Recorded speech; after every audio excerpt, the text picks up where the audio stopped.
आज लड़के का जन्मदिन है। उसके पिता उसे गिफ्ट में एक अनोखी स्मार्ट वॉच देते हैं। उसकी कलाई कट गई है, खून बह रहा है, लेकिन उसके पिता बताते हैं कि ये स्मार्ट वॉच निकाली नहीं जा सकती, लेकिन आगे चल के ये तुम्हारे बहुत काम आएगी। ऐसा कहकर वो चले जाते हैं और फिर कभी लौट कर नहीं आते। लड़का कभी समझ नहीं पाता कि आखिर इसका क्या काम है। आज साल 2067 है। एथन इस रिस्टबैंड को लगाए हुए बड़ा हो चुका है। इस समय पृथ्वी के तापमान में अत्यधिक वृद्धि के कारण धरती पर मौजूद अधिकांश पेड़ पौधों का नाश हो चुका है। ऑक्सीजन की कमी के कारण करोड़ों लोगों की मौत हो चुकी है और जो बच गए हैं वो खुली हवा में सांस नहीं ले सकते। ये बचे खुचे लोग अपनी जिंदगी सिंथेटिक ऑक्सीजन के सहारे चला रहे हैं, लेकिन सिंथेटिक ऑक्सीजन के भी गंभीर दुष्प्रभाव है। लंबे समय तक इसके संपर्क में रहने से इसका स्वास्थ्य पर विपरीत प्रभाव पड़ता है। एथन की घरवाली भी इससे पीड़ित है। उसकी तबीयत दिन ब दिन बिगड़ती जा रही है। हालांकि एथन अधिक से अधिक पैसा कमाकर उसके लिए सर्वोत्तम किस्म की ऑक्सीजन खरीदता है, लेकिन इससे उसकी बीमारी में कोई मदद नहीं होती और एक दिन उसे क्रोनिकॉप से बुलावा आता है। एथन और उसका जिगरी दोस्त जेट कंपनी के हेडक्वार्टर जाते हैं। ये दुनिया की सबसे बड़ी सिंथेटिक ऑक्सीजन निर्माता कंपनी है। कंपनी की मालकिन टुनटुन एथन से कहती है कि वो इस प्लेनेट को खत्म होने से बचा सकता है। ये सुनकर एथन हैरान है। आखिर आंटी बोल क्या रही है जहाँ वो और उसका साथी जेट टाइम मशीन को देखकर अचंभित रह जाते हैं। और उससे भी ज्यादा अचंभा उन्हें इस बात का होता है जब एक साइंटिस्ट उन्हें बताता है कि साल 2474 से उन्हें एक मैसेज आया है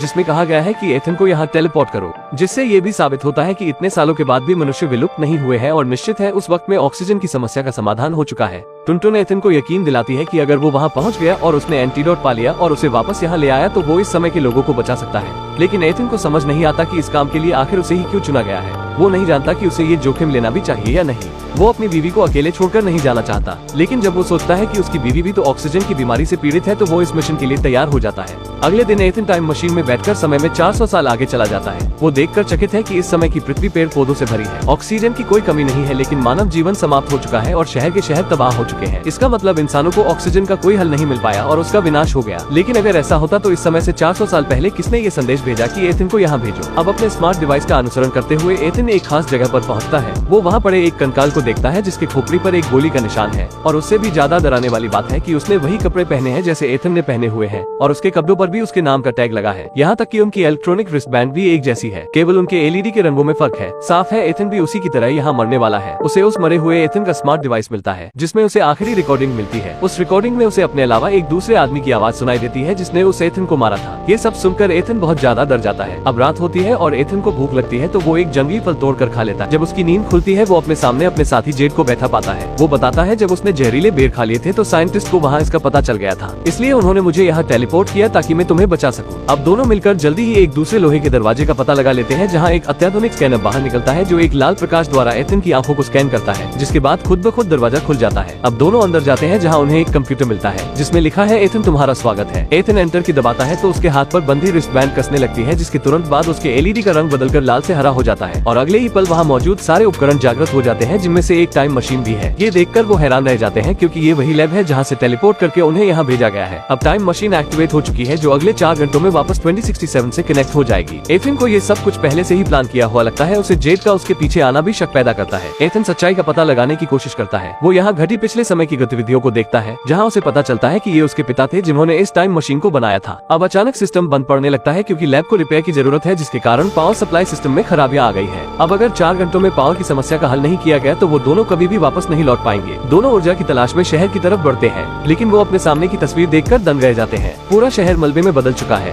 जीवन के कोई निशान नहीं बचे। ये आज से 400 साल आगे की पृथ्वी है। अपने समय में वापस जाने के लिए दोनों एनर्जी की तलाश में भटकने लगते हैं। रास्ते में एथन को उसकी बीवी का स्कूल दिखाई देता है जहाँ वो पढ़ाया करती थी। अपनी बीवी के कंकाल को देखकर एथन को बहुत निराशा होती है। वो जमीन पर बैठ जाता है और रोने लगता है। जेड उसे हिम्मत दिलाता है और फिर से उसे खड़ा करता है, लेकिन अचानक एथन को याद आता है कि उस मरे हुए एथन के स्मार्ट डिवाइस में उसे मारने वाली की आवाज वो बहु जेड की आवाज है। एथन को विश्वास नहीं होता कि जेड उसे मारेगा, लेकिन समय कम हो रहा था और उनके पास कुछ और सोच विचार करने का समय नहीं था। उन्हें जल्दी से जाकर पावर सप्लाई को सही करना था। लैब में लौटने के बाद एथन सफलतापूर्वक टाइम मशीन को सही कर देता है। वो अपने पिता की फुटेज को फिर से चलाता है, जिससे उसे एक चौंका देने वाले रहस्य का पता चलता है। उसके हाथ में बंधी इलेक्ट्रॉनिक रिस्टबैंड ही सारे रहस्यों की चाबी है, क्योंकि जब उसके पिता ने ये टाइम मशीन बनाई थी तो उन्हें 400 साल आगे से एक मैसेज प्राप्त हुआ था, लेकिन उस समय एथन एक छोटा सा बच्चा था। उसके पिता उसके बड़े हो जाने का इंतजार करना चाहते थे ताकि उसे फ्यूचर में भेजकर पृथ्वी को बचाया जा सके, लेकिन टुनटुन की सोच दूसरी थी। वो किन्हीं खास लोगों को भविष्य में भेजना चाहती थी ताकि मानव सभ्यता को फिर से स्थापित किया जा सके। लेकिन एथन के पिता ने उसका विरोध किया और टुनटुन ने उन्हें मौत के घाट उतार दिया। लेकिन उसे नहीं पता था कि एथन के पिता को वो मैसेज पहले ही मिल चुका था, जिसके बाद उन्होंने टाइम मशीन को लॉक करने की प्रोग्रामिंग कर दी और सिर्फ एथन की ब्रेसलेट और उसका डीएनए मिलकर ही टाइम मशीन को अनलॉक कर सकते थे। और एथन को टेलीपोर्ट करने का प्लान टुनटुन का था और जेड भी एक अंडरकवर एजेंट था जिसे शुरू से एथन के साथ एक साजिश के तहत रखा गया था। और जब वो टाइम मशीन को सही कर देंगे तो टुनटुन अपने खास आदमियों के साथ यहाँ आ जाएगी। ये सब देखकर एथन बुरी तरह टूट जाता है। एथन के सवालों का जेड के पास कोई सीधा जवाब नहीं है। एथन टाइम मशीन को तबाह करके टुनटुन की योजना पर पानी फेरना चाहता है। आखिर दोनों के बीच भिड़ंत शुरू हो जाती है और जेड अपनी बंदूक निकाल लेता है। सब कुछ ठीक वैसे ही घट रहा है जैसा कि उस रिकॉर्डिंग में था, लेकिन लंबे समय से जिसका दोस्त बनकर रहा उसे जेड गोली मारने की हिम्मत नहीं जुटा पाता। बहुत सोचने के बाद जेड को एहसास होता है कि अगर उसने एथन को गोली मार भी दी तब भी मानव सभ्यता तो समाप्त होने ही वाली है। इस समय जेड ही होनी को बदल सकता है। वो एकदम से बंदूक की नली खुद के ऊपर लगा देता है। वो अपनी जिंदगी को खत्म करने का निर्णय लेता है। उसी समय इतिहास बदल जाता है। एक नई जिंदगी पाकर एथन स्क्रीन के पास जाता है। अपने पिता को मैसेज भेजता है कि एथन को यहाँ भेजो। इस तरह एक बंद लूप बन जाता है। दूसरी तरफ टुनटुन एक बड़ी फौज के साथ तैयार खड़ी थी। तभी टाइम मशीन में एक तेज प्रकाश होता है।